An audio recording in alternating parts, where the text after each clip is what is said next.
शान्ताकारं भुजगशयनं पद्मनाभं सुरेशं विश्वाधारं गगनसदृशं मेघवर्ण्यं शुभङ्गं लक्ष्मीकान्तं कमलनयनं योगविद्यातुगम्यं वन्दे विष्णुं भैरवं सर्वलोकैकनाथं।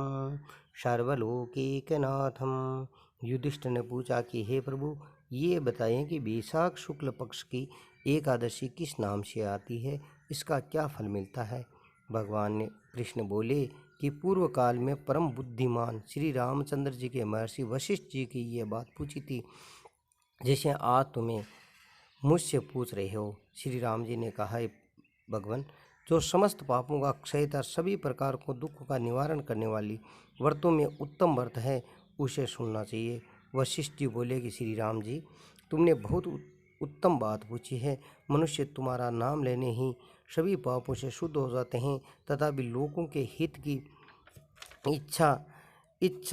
इच्छा में ही पवित्र उत्तम व्रत का वर्णन करूँगा। वैशाख शुक्ल पक्ष की एकादशी का नाम मोहिनी एकादशी है। यह सभी पापों को हरने वाली है, उत्तम है। इसी व्रत प्रभाव से मनुष्य मोह जाल तथा पातक समूह छूटकर पा लेता है। सरस्वती नदी के रमणीय तट पर भद्रावती नाम की एक सुंदर नगरी है, जहाँ धृतिमान नाम का राजा है, जो चंद्रवंश में उत्पन्न होकर के सत्य प्रतिज्ञ थे, राज्य करते थे। उसी नगर में एक वेश्य रहते थे, जो धन धान्य से परिपूर्ण और समृद्धिशाली था। उनका नाम था धनपाल। वह सदा पुण्य कर्म में लगा रहता था।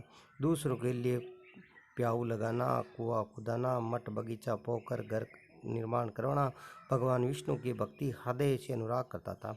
सदा शांत रहता। उनके 5 पुत्र हुए। पहला था सोमनाथ, दूसरा था द्युतिमान, तीसरा था मेधावी, चौथा सुकृति और 5वां था दृष्ट बुद्धि। 5वां बेटा था।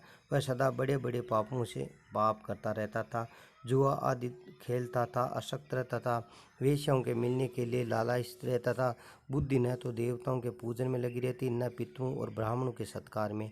वह दुष्ट आत्मा अन्याय से मार्ग में चलकर पिता का धन बर्बाद किया करता था।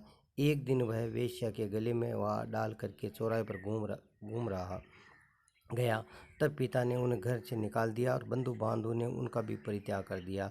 वह दिन रात दुख होकर शोक में डूब करके कष्ट उठाता हुआ इधर उधर भटकने लगा। एक दिन किसी पुण्य से उदय होने पर महर्षि कौंडिन्य के आश्रम में जा पहुंचा। वैशाख का महीना था। तपोधन कौंडिन्य गंगा जी में स्नान करके आए थे। दृष्ट बुद्धि शोक से बड़े पीड़ित मुनि को देखकर कौंडिन्य मुनि पास गया और हाथ जोड़कर सामने खड़ा होकर बोला कि हे ब्राह्मण श्रेष्ठ, मुझ पर दया करो। ऐसी कोई व्रत और बताइए जिसके पुण्य प्रभाव से मेरी मुक्ति हो सके। कौंडिन्य मुनि बोले कि वैशाख शुक्ल पक्ष में मोहिनी नाम की प्रसिद्ध एकादशी का व्रत करो। मोहिनी के उपवास करने से प्राणियों के अनेक जन्मों के किए हुए मेरु पर्वत के समान जैसे महापाप भी नष्ट हो जाते हैं। वशिष्ठ जी कहते हैं कि रामचंद्र जी मुनि का यह वचन सुन करके दुष्ट बुद्धि का चित्त प्रसन्न हो गया।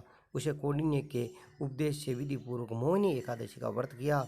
हे राजा श्रेष्ठ, इसी व्रत के प्रभाव से निष्पाप हो गया। दिव्य देह धारण करके गरुड़ पर आरूढ़ होकर के सब प्रकार के उपद्रवियों से रहित श्री विष्णु धाम को चला गया। इसी प्रकार ये मोहिनी का व्रत उत्तम है। इसके पढ़ने और सुनने से 1000 गो के दान के फल के बराबर होता है। बोले एकादशी महारानी मैया की जय हो। लक्ष्मी नारायण भगवान की जय हो।